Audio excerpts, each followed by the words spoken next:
ইতিহাসের সাক্ষী হয়ে দাঁড়িয়ে আছে ২৫০ বছরের পুরনো মাই সাহেবা জামে মসজিদ।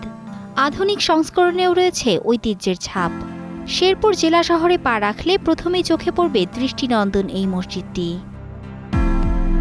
শেরপুরের শেরিপাড়ার মিয়া সাহেবদের পূর্বপুরুষ প্রয়াত সৈয়দ আব্দুল আলীর খালা ছিলেন প্রয়াত সালেমুন্নেসা বিবি। শেরিপাড়ার মিয়া বংশের লোক পুরুষ হলে তাকে মিয়া আর মেয়ে হলে তাকে মাই সাহেবা বলা হতো। সেই হিসেবে সালেমুন্নেসা বিবিকেও মাই সাহেবা বলা হতো। তিনিই মসজিদটি নির্মাণ করেন। মসজিদটি প্রতিষ্ঠার পর এই মহিয়সী নারীর কথা ছড়িয়ে পড়ে চারদিকে। এই মাই সাহেবা মসজিদ প্রায় ১৫০ বছর ধরে এটা প্রতিষ্ঠিত। এই মাই সাহেবা মসজিদের উসিলায় আমাদের এই শেরপুর শহরকে অনেকে চিনে।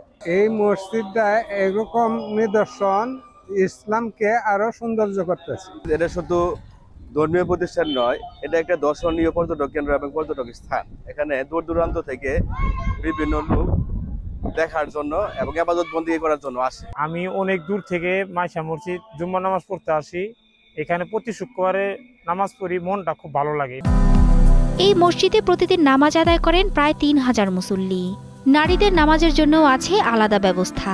ঐতিহ্যবাহী মসজিদটি দেখতে দূর দূরান্ত থেকে মানুষ ছুটে আসেন শেরপুরে। আমরা হাদিস কোরআনে জানি যে একসঙ্গে নামাজ পড়লে যে কোনো কারো হাতের ওসিলায় আল্লাহ তাআলা দোয়া কবুল করে। এর জন্য আমরা সবাই দূর দূরান্ত থেকে এসে এখানে নামাজ পড়ি। রমজান মাসেও এখানে হাজার হাজার লোক এই তারাবি নামাজ পড়ে, মনটা ভরে যায়। এখানে একটা শান্তি জায়গা। কর্তৃপক্ষ বলছে ধর্মবর্ণ নির্বিশেষে সবাই এই মসজিদে দান করেন, আর তা দিয়েই ব্যয় নির্বাহ করা হয় এই মসজিদের।